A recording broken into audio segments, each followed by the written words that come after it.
Hi, everybody. So I echo the governor in thanking the organizers of the conference for putting together this fantastic program. It's truly an honor to be here. And today I want to talk about what heterogeneous agent new Keynesian models have to say about the transmission of energy shocks and implications for monetary and fiscal policy. So this is joint work with Ludwig, who's here, Hugo Monnery, who's a fantastic grad student at Harvard, and Rognlie, who's our usual co-author on this series of papers. And so the question we want to ask is that of how rising energy prices are affecting the economies of energy importers. And this is a general study, but we think of this as being particularly relevant for the European situation today, where in the wake of the Russia-Ukraine war, there's been very large increases in energy prices, and that's clearly affecting these economies. So the traditional kind of thinking around the effect of energy prices rests on two types of phenomena. One is the idea that it's a negative shock to aggregate supply. So if energy is being used in production, reducing energy inputs is like a negative shock to productivity. And the other one, which is very often mentioned in the press and appears to be a phenomenon in the data, is that it's also a negative shock to aggregate demand because fast rising energy prices coupled with relatively sluggish responses of wages means that for households, real incomes are declining and they have to cut consumption. And so that lowers aggregate demand, and that's something that monetary and fiscal authorities are thinking about responding to. Now, the first phenomenon is something that's been studied, and there's a series of influential papers by David Bacae, Benjamin Moll and co-authors, thinking about the supply effect of the energy shock, and they have a particular application to Germany. But the second is what we're going to study in this paper. So we're actually going to isolate the effects of productivity. We're not going to have energy as an input in production. We're going to be thinking closely about the effects that declining real incomes could have on aggregate demand. Right? So more specifically, we're going to ask, when is this true? So I'm going to show you this is not actually obvious that this is a phenomenon, even though it's very intuitive. Typical models struggle to generate this effect. We're going to have a Hank model that does, and then we're going to ask what the role of monetary and fiscal policy is in that situation. And so why is it not obvious that rising energy prices generate a negative shock to aggregate demand? Well, standard models to think about this are representative agent new Keynesian models of small open economies. And in these models, the rise in energy prices for an energy importer leads to expenditure switching by households towards domestic goods, and so that raises demand for domestic goods. The magnitude of this effect is governed by a certain elasticity substitution, I'm going to call chi, and I'm going to show you what chi is in the context of our model. And so that's an expenditure switching effect. On the other hand, there may be a decline in real income, and that may affect demand. But if it does, it's not going to be by much at all, because households in these models have very low marginal propensities to consume. Right? So they're either insured against this shock in a complete market world, or they're uninsured, it's an incomplete market world, but they have low marginal propensities to consume, so it doesn't really lower their demand very much. You know, so on balance, think of this as the expenditure switching effect dominates. Actually, it's a positive shock to aggregate demand. And so here there's very little trade-off for monetary policy. It's seeing imported inflation, but it's also seeing a domestic boom, so it just wants to raise interest rates to counter both. Okay, so here is where heterogeneous agents come into play, right? And this conference is about this. And so we're going to show you here the heterogeneous agent perspective completely reverses the standard effect from the representative agent model. So here it's because these agents, the main reason is these agents have very high marginal propensities to consume. And so in particular, in response to this declining real income, they're not going to cut consumption a lot. And there's still the expenditure switching effect, but provided that elasticities of substitution are small, so if you have this low chi, low elasticity of substitution, that effect is trumped by the effect of declining real incomes on aggregate demand. And so now you get a negative aggregate demand shock. So consumption and demand are falling, And in fact, under an additional condition that we'll specify, you can even get this shock to be a stagflationary shock. And so it's a negative shock to aggregate demand, and on top of that is leading to an increase in wages domestically, and so you get wage pressure. Inflation is going up, wage inflation is going up, price inflation is going up, and you get a recession. It's a stagflation that's generated by the energy shock. So in this situation, the analysis of monetary and fiscal policy are much more interesting. And so here, monetary policy will want to increase interest rates to try to counter the effect on imported inflation. But the first point we'll make is that it's very hard if you're in isolation, you're a small open economy, and you're trying to raise interest rate, it's very hard to influence domestic energy prices. So what you can do is you can appreciate your exchange rate, and so that mitigates the effect on the dollar, on the euro price or domestic price of energy. But you can only appreciate your exchange rate by so much. But on the other hand, coordinated monetary policy, so if all countries in Europe, let's say here at the European Central Bank, would raise interest rates for everybody, well, that's much more powerful because you're now affecting energy demand directly. And so coordinated policies or monetary policy in general has positive externalities because as you raise demand, as you raise interest rates, you lower demand for all goods, including demand for energy. And so you're now able to bring down the demand for energy worldwide. And so that can affect energy prices at the source, like energy prices in dollars.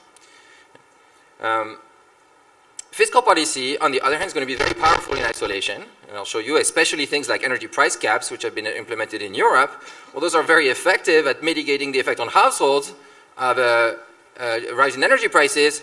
But on the other hand, they have very negative externalities because you're cutting the price mechanism. So here, you think the rise in energy prices is coming from a decline in the energy supply.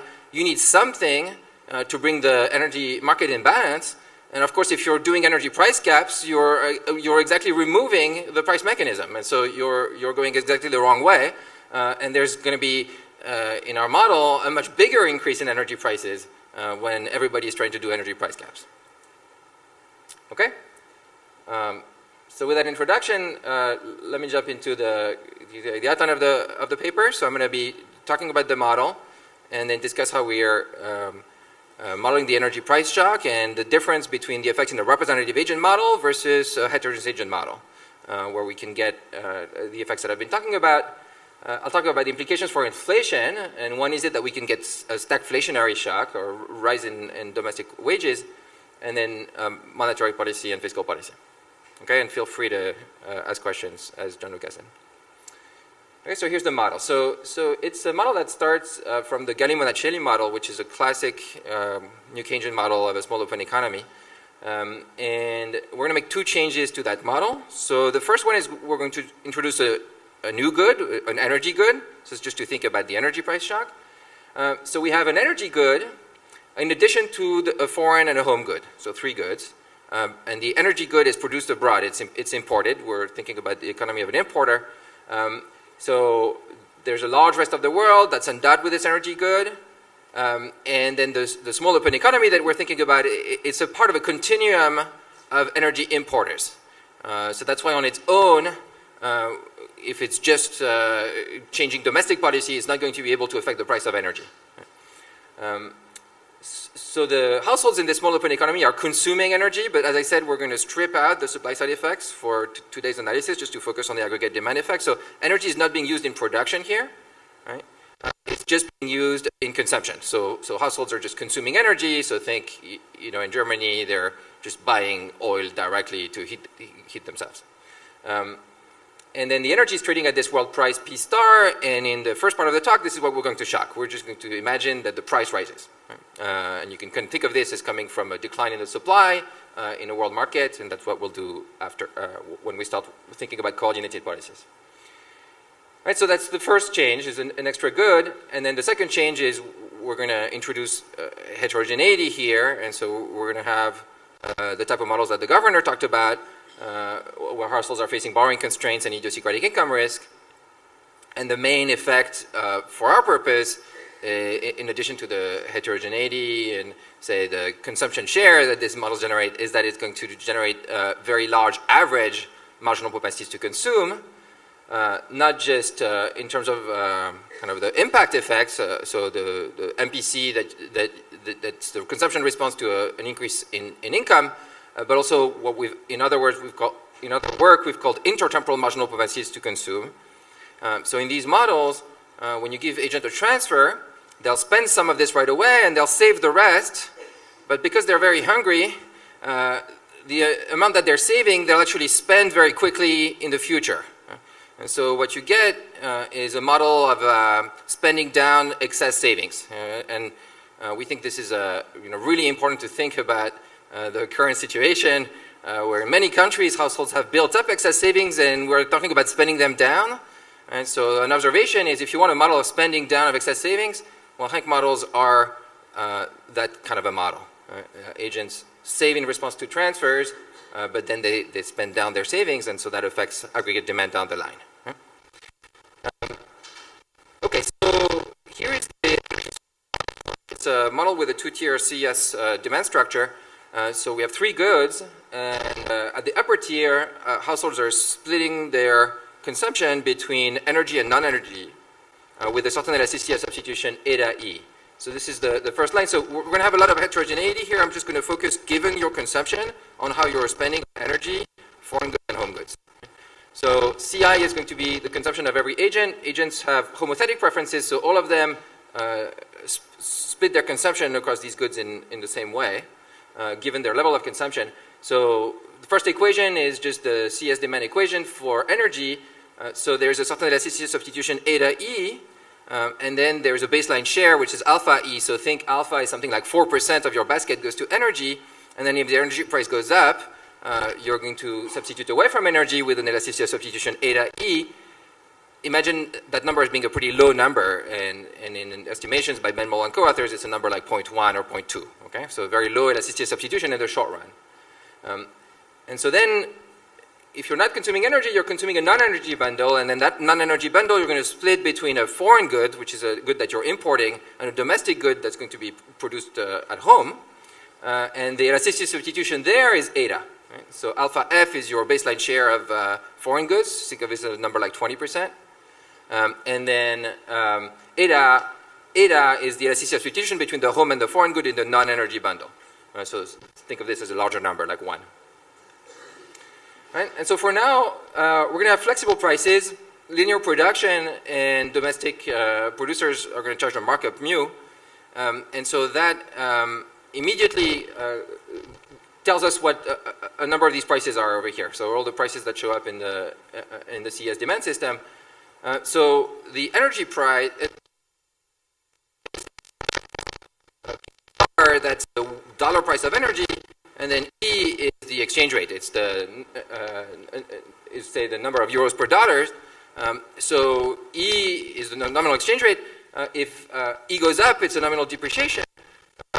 And so that's one way you can affect energy prices by manipulating your exchange rate. And then P star for now is taken as exogenous. Okay, so there's perfect pass-through in this baseline of the worldwide energy price into your domestic prices. And similarly, there's perfect pass-through of the worldwide foreign good price into domestic prices. Now, we're not thinking about the determination of the foreign good price, so we're going to normalize this to 1. So that's the 1 equation. So the foreign good prices are directly equal to your exchange rate. And then finally, the domestic good is produced domestically with linear production and a markup. And so the price of the home good is just a markup times the wage. Okay, okay, so that's prices and the demand system. So now let's talk about the determination of consumption. Okay, so this is where the heterogeneous agents come into play. So think of consumption as being determined by a bunch of agents that all are solving this problem of they are living in this small open economy and they face idiosyncratic income risk. So in the budget constraint, it's the second term.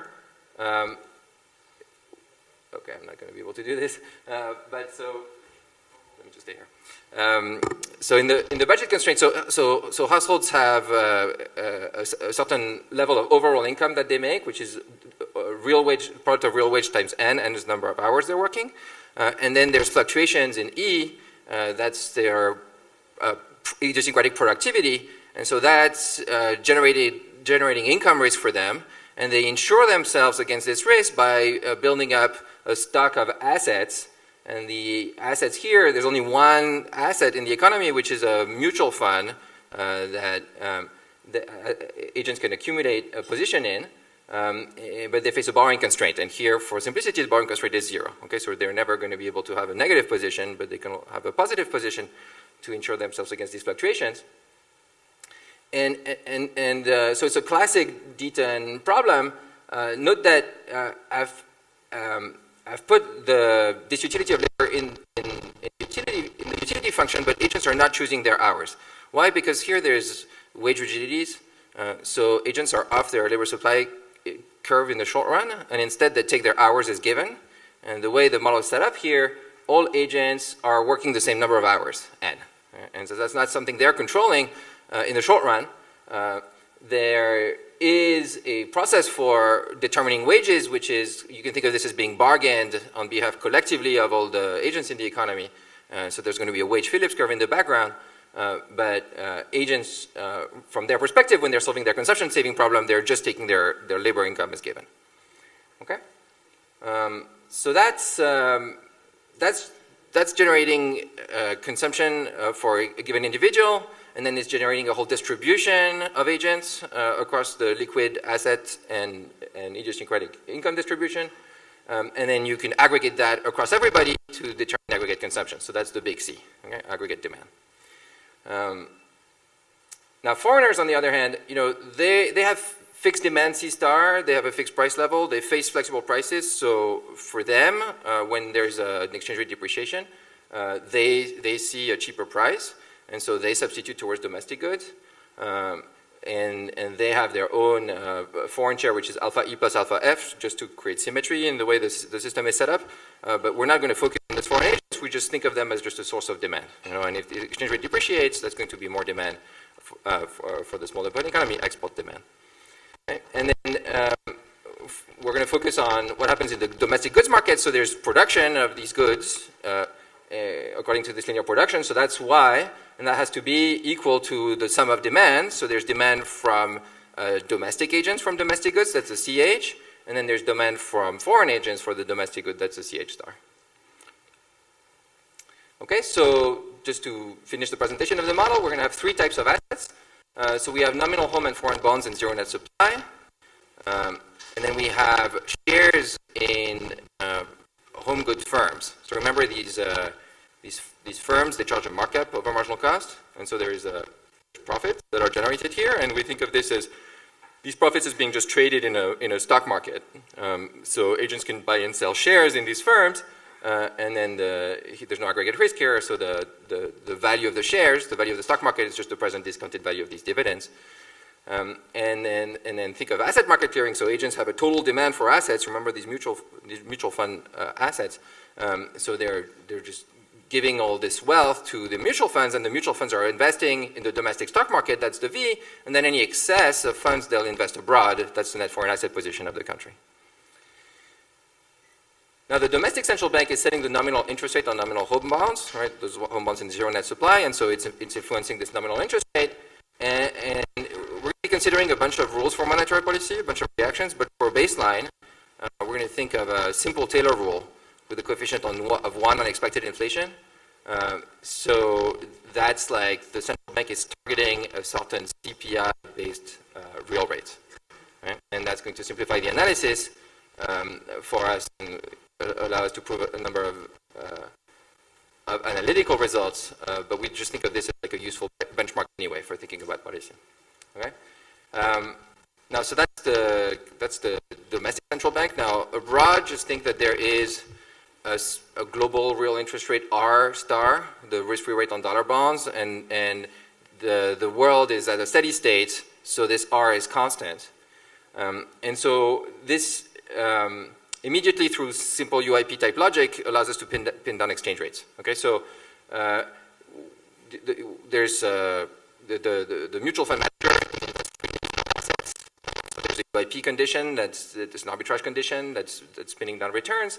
And so because the central bank is anchoring the real interest rate as some baseline, that's also the exposed rate of return on all assets after date 0, where there could be some shock. But going forward, the return is constant, and the UIP condition holds. So because the central bank is holding the real interest rate constant R, and the foreign interest rate is also R, that immediately tells us that the real exchange rate in this baseline is constant. Okay? And so that's simplifying the analysis. So the real rate is constant, and then the nominal exchange rate just follows the standard nominal UIP. Okay, so let's study the energy shock. Okay, so I'm going to talk about representative agents first, and we'll have a simple analytical result, and then I'll talk about what happens with heterogeneous agents. And so we're going to do a tentative calibration to a European country, so something like 4% of domestic goods are in energy. And then there's a shock, which we think of a shock that proxies for the energy shock we saw in Europe, so something like a doubling of the energy price, and it's very persistent. And ask, okay, how is the economy responding? Okay, so let me first look at the case of the representative agent model. So here you can set up the representative agent either with complete or incomplete markets. For simplicity, I'm going to assume there's complete markets. And so there, it's extremely simple to determine what happens to consumption because remember I told you the real exchange rate is constant and there's a Backus-Smith condition, so we know that consumption is constant. Right? So even though there may be a decline in real income that's insured in a complete market world, and so there's actually no effect on aggregate consumption, but there's of course the substitution effect because as the energy price is rising, households are going to be substituting towards domestic goods, and so that happens through the CES demand system. And similarly, so it happens via the CES demand system, and so we can kind of take this equation, you know, where the demand for both domestic residents and foreigners is fixed, and just work through the effect that this has on total expenditure switching. So the rise in the foreign good price, or the foreign energy price, P star, is creating substitution. And then also, because the central bank is anchoring the real exchange rate, that means that the nominal exchange rate is rising with the CPI, right? And so that's actually creating a change in the terms of trade. So it's making the foreign good price a little bit more expensive relative to the home good price. So there's two types of substitution here, and both of which lead to an increase in the demand for home goods. Okay, and so you see the overall effect on output is just alpha E, so that's your share of energy, over 1 minus the sum of alpha E and alpha F, so that's your home bias, times a certain chi, times the effect on the price, right? So there's kind of two things here, and I have an expression for the elasticity of substitution. So two things to notice. The first is that it's just pure expenditure switching, right? So in particular, it's a boom. It's a boom that's proportional to the energy share in spending, right? So say the baseline would be 4%, and then what's chi?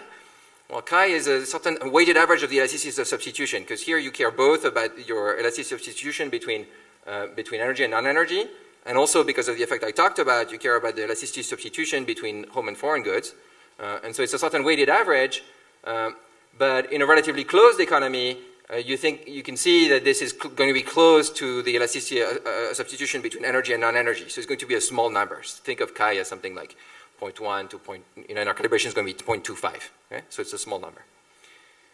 Okay, so that's the effect in the representative agent model. So just to summarize, the level is going to be pinned down by the energy share and the elasticity substitution, this chi. So on the right is consumption, so consumption is insured, so no matter what chi is, you'll have a completely flat level of consumption. And then there's a boom, and there's a bigger boom if chi is bigger, but think of chi as being somewhere between the green and the blue line here. Okay, so it's a relatively small effect, but remember I doubled the energy price. So here we have an effect of something like 1 to 2% on GDP, so it's a non-trivial effect, but it's a boom. Okay, so what happens with the heterogeneous agents? So here, there's a new effect because, first of all, the country isn't insured against this shock. And so there's now a decline in real incomes for agents. And agents have high marginal propensities to consume. So remember, they have sticky wages. Prices are rising really quickly. So that's a big squeeze in real incomes. What do? They cut consumption. And so there's an effect, there's a cut in the overall level of demand, the overall level of C. In addition, there's the expenditure switching effect. But remember, I said chi is probably kind of low.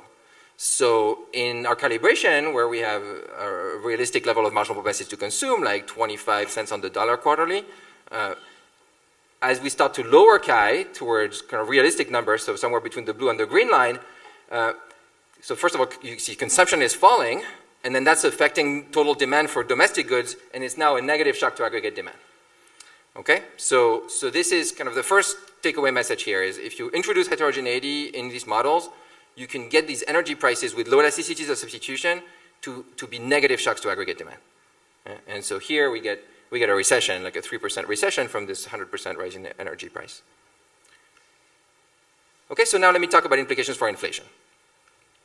Okay, so we're going to want to quantify this model, and so we want to add a little bit of realism to think about inflation. So here, remember I said there's perfect pass-through of oil shock or an energy price shock worldwide on domestic prices.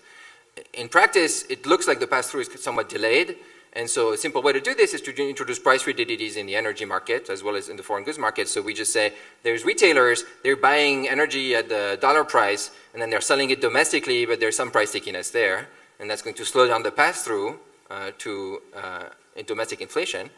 And so these are just standard New Keynesian Phillips curves for the energy price and the foreign good price.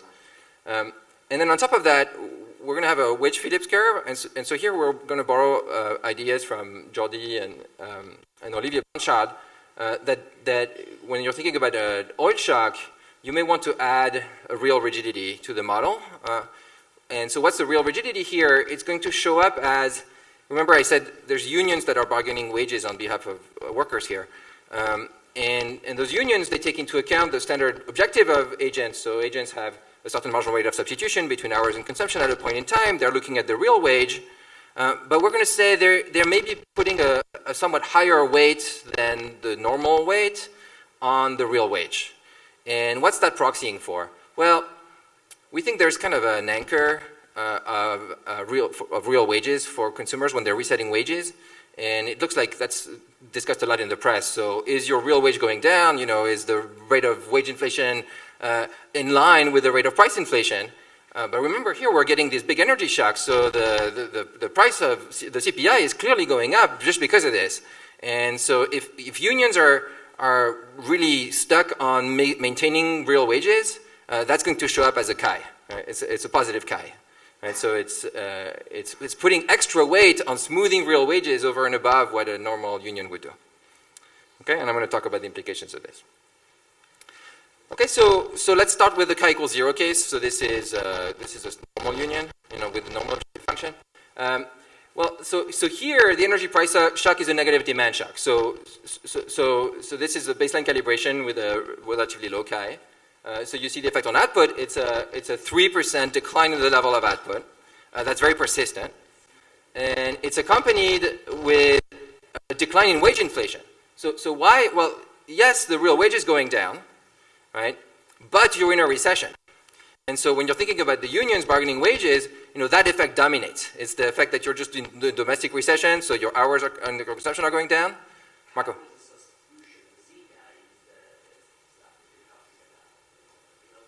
Zeta is the real wage rigidity parameter. Yeah, sorry if I misspoke. Yes. So zeta is 0. It's the real rigidity parameter. So here, standard union objective. And I'm studying first what happens under the standard objective, right? So under the standard objective, it's a negative aggregate demand shock that puts negative pressure on domestic wages. So wage inflation is actually falling in this parameterization. Now CPI inflation is rising, and you can see it's rising somewhat persistently at the beginning. Well, that's just because of this slow pass-through of the dollar increase in the dollar price of energy to consumer prices. So it's just imported inflation, right? But after that effect is gone, all you're left with is deflation. Yeah. Okay, and so we think that there's something missing there, and the way to fix this is to increase this zeta, right? So zeta is this weight that the unions are placing on real wage smoothing. And so as you start to increase this zeta, now you have this new effect. So what's happening is there's imported inflation. Unions are seeing this, and they're like, well, imported inflation is creating a decline in real wages. I really dislike declines in real wages. And so they start to bid up domestic wages. And so that's actually, when zeta is large enough, it's enough to create an increase in wage inflation. So now you're in a stagflationary situation. You have a very big decline in demand. Output is down. You see, the zeta here is not really affecting the path of output.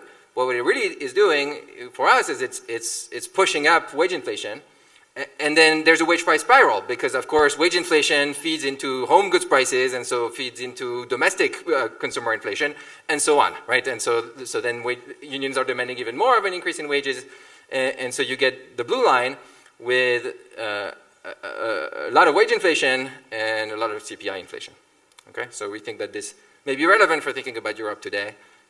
So the combination of heterogeneous agents that are creating this big negative demand pressure from the energy price shock and real smoothing objective that may be pushing up domestic wages. Okay, so now I've set up the model. Can I ask a question? Of course. Yeah. Clarification. What about profit margins? You haven't mentioned profit margins, which I think. Profit margins of firms, yeah. So energy producers, particularly. So there's kind of multiple sources of profits here. But in the basic model, so without these importers, there's just an effect on profit margins are basically proportional to output. So sorry, the margin itself is constant, and then the level of profits is proportional to output. So firms are losing profits here. In proportion to output. So basically real wages are declining, profits are declining, and domestic agents are holding these firms. Remember, they're holding a portfolio of mutual funds that are invested in these firms. So the stock market is declining here, and that's actually having an effect on consumption, even though it's a relatively small effect, or you think of this as a smaller effect because the marginal propensity to consume out of a decline in the stock price is going to be less. But so that effect is there too. Okay, so basically stock market bust, and in this baseline, that's all that's happening. There's also a small effect on the margins of these importers. Okay, so let's talk about implications for monetary policy. So the baseline, remember, has constant real interest rates, and so we can think so constant real interest rates is the blue line on the right, and so that. Of course, CPI is rising here, so central bank is tightening monetary policy in terms of the nominal interest rate to keep up. And then we're going to think of alternative monetary policy scenarios where the central bank is actually either being easy, so it's easing, so something like a 2% impact decline on the real rate, or tight, it's increasing the real interest rate by 2%. So that's just around this baseline scenario. What happens if the central bank tries to tighten more or ease more? And so as you'd expect, if it eases, it's mitigating the effect on output. If it's tightening, it's going to lower output by more. And so here, from a baseline of, say, 3% decline in output, you get a 5% decline in a tight monetary policy scenario because consumption is falling by more. Now real interest rates are rising and consumers are lowering their spending. And there's also an effect on the exchange rate. Which is maybe something that you'd be looking for in this situation. Remember, the energy price is going up, so one thing you may want to do is to appreciate your exchange rate to mitigate the effect that has on the home price of energy. Right? And so remember, Q going down is an appreciation, so in a tight monetary policy scenario, you're appreciating your exchange rate, but notice that you're not appreciating it by very much. Right? So here it's something like a 3% appreciation of the real exchange rate, but the energy price went up by 100%. Right? And so the point is, if you want to mitigate the effect of the energy shock on the domestic energy price via an exchange rate appreciation, you can only do so much without really crushing your domestic economy. Right? So yes, you can mitigate the effect, but it's only by so much if you're on your own. And so so this graph makes this point. It's just looking at this tight versus easy scenario. You're looking at the effect on domestic energy prices. So remember, there's the initial shock, and then there's slow pass-through to domestic consumer prices. And so relative to that baseline scenario, what happens if you have tight monetary policy? Well, you're just lowering that domestic energy price by a little bit. And so CPI inflation is mitigated a little bit, but not so much because imported inflation is less, but mostly because you're really crushing the domestic economy, you're lowering demand, and so then wage demand is falling, or wage inflation is falling. Okay, so that's the kind of uncoordinated monetary policy scenario. But now we want to think about what happens if you have all these energy importers that are raising interest rates at the same time. Okay, so how do you think of this? Well, so remember, so far I've taken the small open economy perspective where you take the price as exogenous. But imagine instead that this is coming from a decline in the supply. Okay, and so this graph kind of shows this visually. Imagine that there's a fixed supply of energy, C star, and then what's actually really happening is that there's a decline in the energy supply. And that's the energy shock. And so we're going to read off, well, how much of a supply decrease do you need in order to get an energy price increase of 100% given households' demand system for energy. So remember, they have a certain elasticity substitution eta. Right? And so this is how we're thinking, okay, the energy shock comes from this.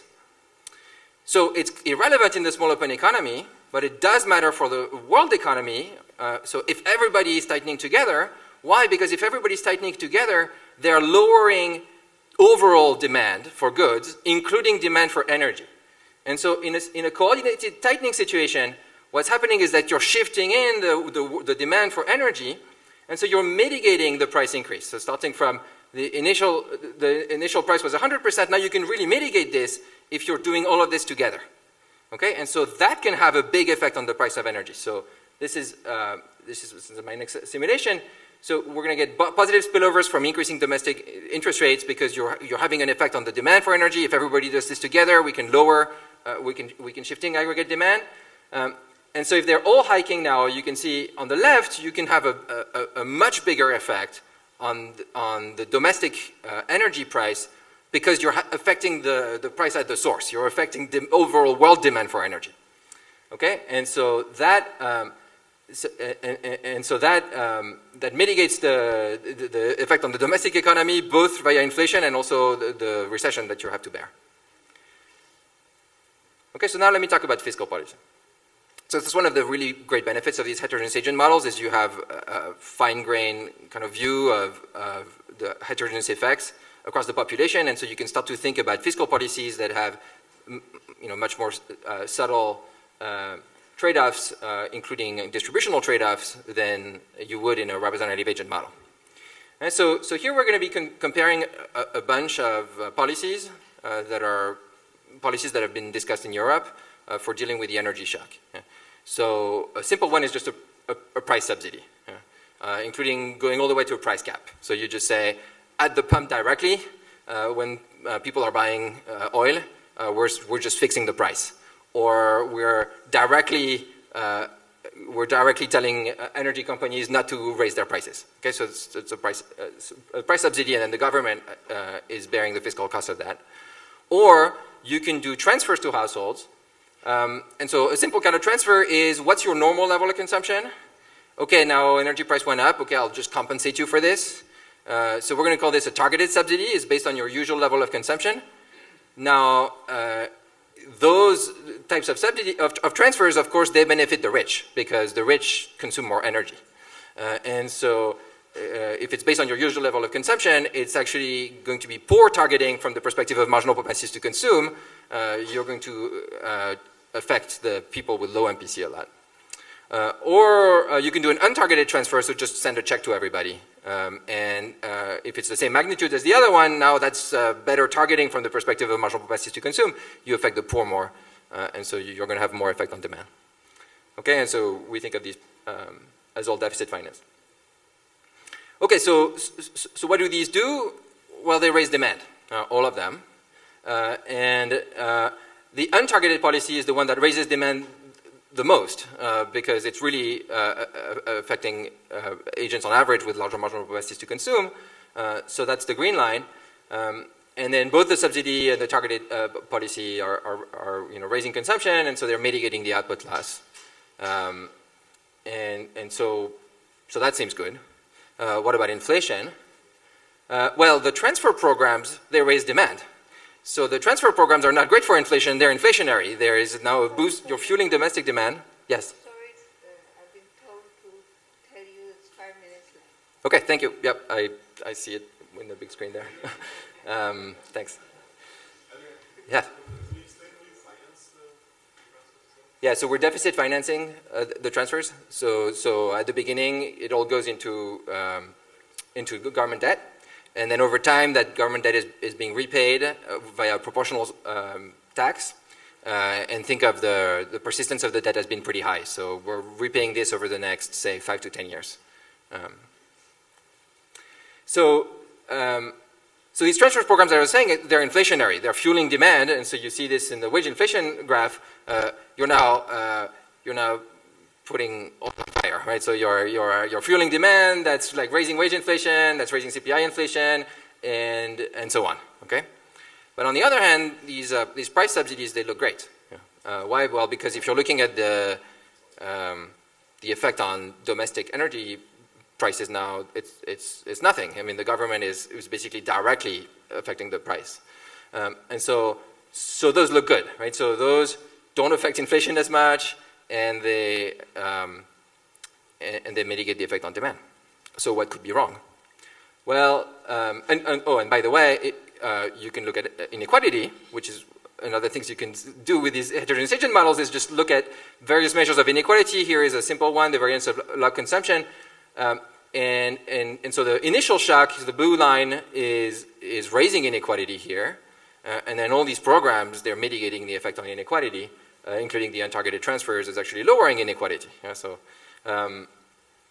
okay, so the subsidy looks great. But of course, if everybody uses it, well, that's a disaster. So you have to think of this in a world economy now. So what if everybody subsidizes the price of energy? You're basically breaking the price system. So there's big negative externalities on everybody. So this is over here now. So in the subsidy case, you're subsidizing the price of energy. So what happens? Well, households are not cutting their energy demand, so or increasing it.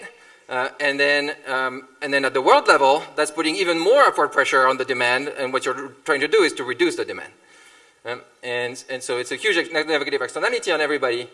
In fact, even the inequality benefits are gone when you do this. Because at the end of the day, and this is over here, the only way in which you can lower demand, and the only way in which the equilibrium happens here, is that there's a very big recession domestically that's actually lowering demand for the world as a whole. Even though demand is much less price elastic, at some point you're reaching an equilibrium in the energy market, but it's one in which everybody is in a big recession, and they're very insensitive to the price of energy. Okay, so kind of cautionary tale for thinking about these energy price caps is they're very ineffective at the world level, and they probably have distributional effects across countries as well. Okay, so just to conclude, we're using this open economy heterogeneity model to speak to the current energy crisis in Europe and elsewhere. And so big takeaway is with heterogeneous agents and low elasticity as a substitution, as is likely the case for energy, these effects are negative aggregate demand shocks.